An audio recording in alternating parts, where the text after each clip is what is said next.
E aí, pessoal, tudo tranquilo? Você sabe como funciona o MVC e a camada de rotas do Spring? Nesse vídeo você aprenderá como a arquitetura de camadas MVC, Model View Controller e o sistema de rotas do Spring funcionam. Lembrando que esse vídeo faz parte de uma playlist sobre introdução ao Spring, e o link para essa playlist com todos os vídeos publicados até o momento está na descrição do vídeo, assim como o link para o repositório com todo o código-fonte. Então, bora programar?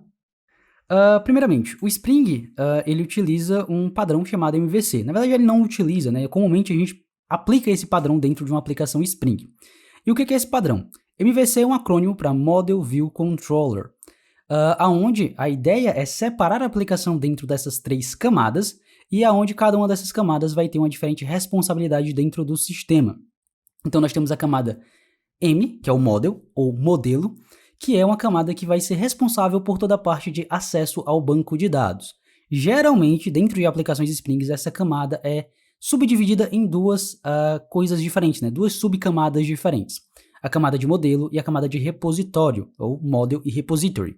Aonde o model vai ser uma classe Java que vai representar as tabelas do banco de dados. Então, exemplo, na nossa aplicação a gente vai trabalhar com tarefas. Então, você teria uma classe chamada tarefa, ou no nosso caso, to-do, que vai representar uma tabela chamada também to-do lá no nosso banco de dados, onde a classe se converte diretamente para a tabela e os atributos dessa classe se convertem para as colunas dessa tabela.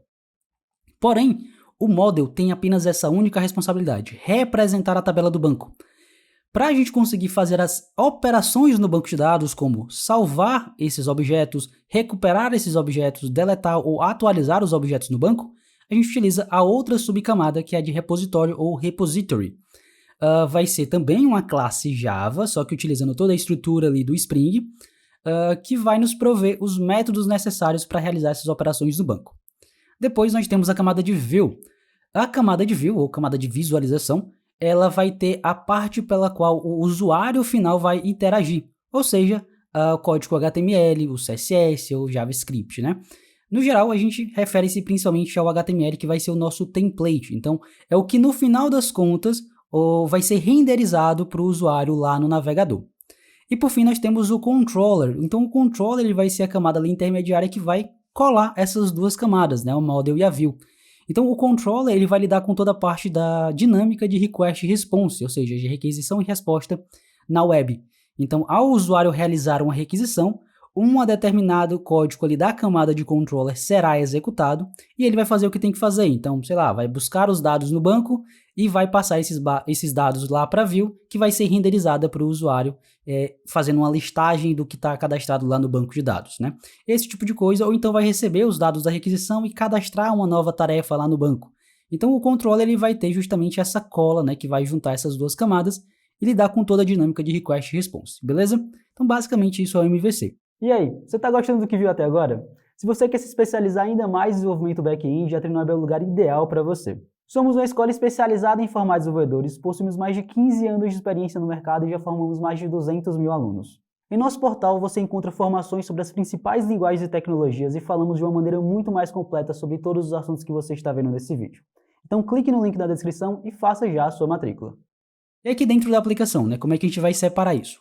Então aqui dentro de Source, Main, Java, lá em TW2Dos nós vamos criar 4 pastas para separar essas classes que nós vamos criar.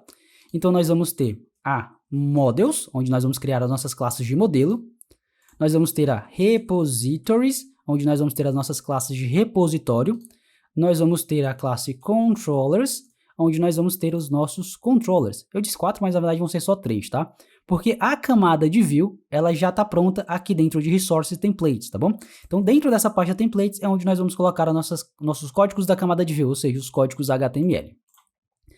E aí, para a gente já ter um entendimento inicial, nós vamos criar uma primeira página aqui, só para entender como é que funciona a dinâmica de Request e Response e o sistema de rotas do Spring, beleza? Então, aqui em Controllers, eu vou criar um novo arquivo chamado homecontroller.java. Beleza? Criado essa classe, aqui nós vamos ter justamente a nossa classe da camada de controller. Para que o Spring entenda que isso aqui é algo que faz parte da camada de controller, nós utilizamos algumas anotações providas pelo Spring. Então, em cima da classe eu coloco aqui o arroba controller e veja que ele vem aqui do org.springframework.stereotype. A partir desse momento, o Spring já entende que isso aqui é algo que faz parte da camada de controller da nossa aplicação, beleza? E aí, cada rota vai ser controlada por um método das classes da camada de controller. Então, aqui nós vamos criar um método público que vai retornar uma string. Aqui o VS Code deu só um aviso. Tá. Isso aqui é porque o VS Code ele tem a capacidade de fazer checagem de referência nula, tá? Então eu vou habilitar isso aqui dentro do meu projeto. Então, beleza. Nosso método ele vai retornar um string e eu vou chamar ele aqui de home. Não vai receber nenhum argumento e ele vai retornar uma string, return home. Tá. Isso aqui já é um método da minha camada de controller. Só que, para que isso aqui seja entendido que é algo que deve ser executado quando uma determinada rota for acessada, eu também preciso de uma anotação. E a gente tem a anotação request mapping. Essa request mapping, ela recebe alguns argumentos. Então, nós temos aqui o argumento path, que é uma string que define qual a rota desse método de view, desse método de controller. Então, eu vou dizer que vai ser a rota barra, então a rota inicial do meu projeto. Depois, eu vou ter aqui, por exemplo, o method, que ele recebe qual o método HTTP que ele vai executar. Então, olha só, se eu entrar aqui dentro do request map, vamos ver bem aqui na documentação, olha só, cadê? Method. Ele recebe aqui, olha, um array de request method, né? Que também é um enum aqui com algumas opções disponíveis, tá? Então, eu quero, por exemplo, que essa rota seja executada com o método get. Então, eu coloco aqui, ó, requestMethod.get. Então, quando eu fizer uma requisição para a rota barra utilizando o método get, esse código aqui será executado. E aí, o que ele faz? Ele retorna uma string home. Beleza. Vamos ver o que isso aqui vai resultar ao executar o projeto. Então, vou abrir aqui o terminal, mvn spring-boot run. Ele vai, então, fazer toda a compilação do projeto e executar o servidor. Para a gente já conseguir ter acesso, vamos lá no navegador. Posso fechar aqui esse site do Spring Initializer e vou acessar novamente o localhost 2.8080. Ele deu agora um erro 500, né? Ele está dizendo que a aplicação ela deu um erro não esperado.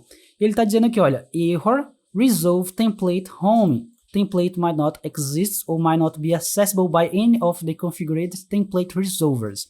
Então ele está dizendo que tentou encontrar um template chamado home, que é justamente a string que a gente retornou, porém ele não conseguiu encontrar.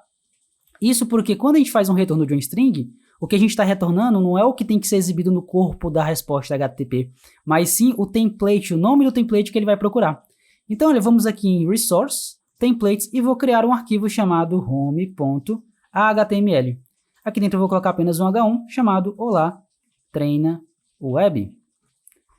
Feito isso, olha só, o servidor, vou parar ele aqui e executar de novo só para ter certeza, tá? Para garantir. Vou voltar lá na página e vou atualizar. Agora sim, olá, treina web. Então, basicamente, essa é a dinâmica que a gente tem dentro do Spring, tá bom? Então, nós vamos ter uma classe, que vai ser a nossa classe da camada de controller. Nós temos, então, métodos que vão definir quais são as lógicas a serem executadas quando uma determinada rota for executada, né? Quando uma determinada rota for acessada. E a gente define isso através da notação request map, informando qual o path e qual o verbo HTTP que a gente espera, tá bom? E ao retornar um string, ele vai renderizar um template que tem esse mesmo nome, né? No caso aqui, home.html. Além disso, nós também temos um atalho, que é a maneira que eu vou utilizar comumente, tá? Que é, em vez de utilizar request mapping, a gente utilizar get mapping. Então, é a mesma coisa do request mapping, mas já especificamente para um verbo get. E aqui eu só preciso colocar a rota barra, posso apagar essas duas importações não utilizadas, salvei o código, ó, o servidor ele já restartou. Se eu voltar aqui para o navegador e atualizar, continua funcionando. Tranquilo?